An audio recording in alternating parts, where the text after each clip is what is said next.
আমার healthy and tasty recipes চ্যানেলে সবাইকে স্বাগত। আশা করি সবাই সুস্থ আছেন। আজ দেখাবো মাছের ডিম ও মাছের মাথা, পোনা মাছের মাথা দিয়ে কুমড়ো আলুর ঘন্ট রেসিপি।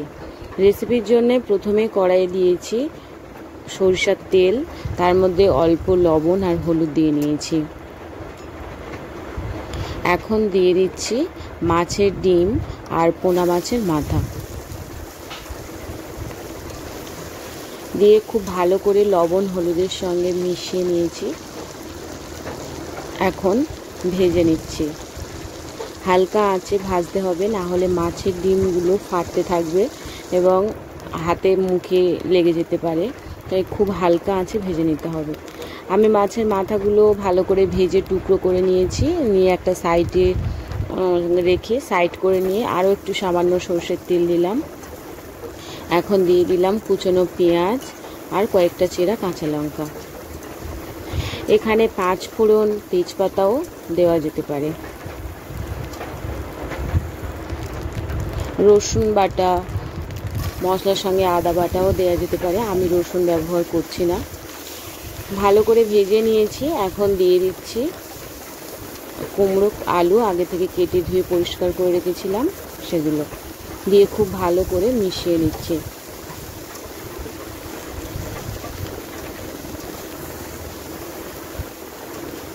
এখন কিছুক্ষণ ভেজে নেব।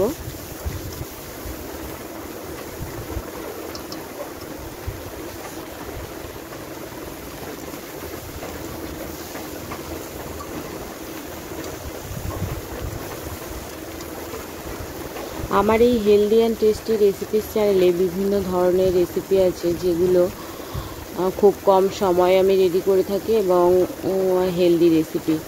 যদি ভালো লাগে তাহলে প্লিজ আমার চ্যানেলে অন্যান্য রেসিপিগুলো দেখবেন এবং চ্যানেলটিকে সাবস্ক্রাইব করবেন এবং লাইক করবেন, অবশ্যই শেয়ার করবেন। আমি সবজির মধ্যে দিয়েছি পরিমাণ মতো হলুদ গুঁড়ো, স্বাদ মতো লবণ দিয়ে খুব ভালো করে ভেজে নেব।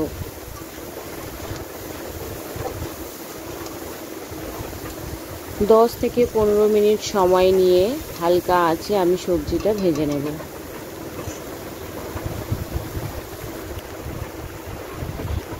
দশ 15 মিনিট ভাজার পর এখন দিয়ে দিচ্ছি একটা বাটা মশলা। বাটা মশলার মধ্যে আছে একটু আদা, জিরে, ধনিয়া আর সামান্য সর্ষে। সমস্ত কিছু একসঙ্গে বেটে নিয়েছিলাম, সেই বাটা মশলাটা দিলাম পরিমাণ মতো, দিয়ে হালকা ভেজে নেব, যাতে মশলাটা একটু ভাজা ভাজা হয়, কিন্তু পুড়ে যেন না যায়।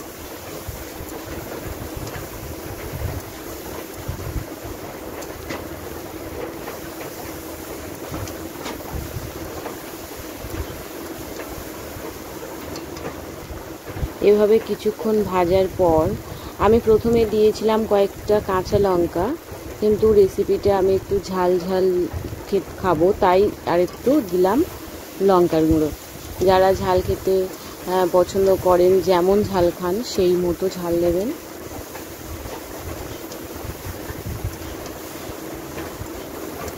এবার ভালো করে মিশিয়ে নিয়েই দিয়ে দেবো পরিমাণ মতো জল। এই রেসিপিটা আমি একটু শুকনো শুকনোই করবো, কারণ কুমড়োটা খুব একটা ভালো নয়, ওই জন্য আমি এই রেসিপিটা একটু শুকনো করব। সেই মতো আমি জল দেবো পরিমাণ মতো।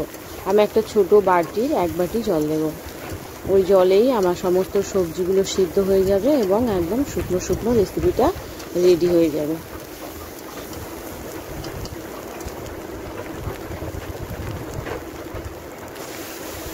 দিয়ে দিচ্ছি 1 বাটি জল। এখন ঢেকে রাখবো সিদ্ধ হওয়ার জন্য।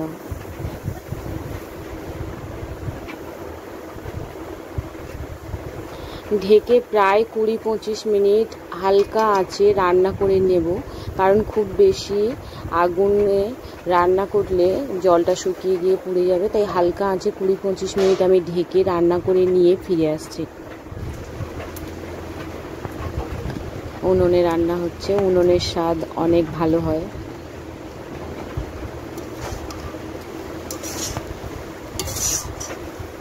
পনেরো 20 মিনিট ঢেকে রেখে রান্না করার পর ঢাকনাটা খুলে নিয়েছি। এরকম সব কিছু সিদ্ধ হয়ে গেছে খুব ভালো।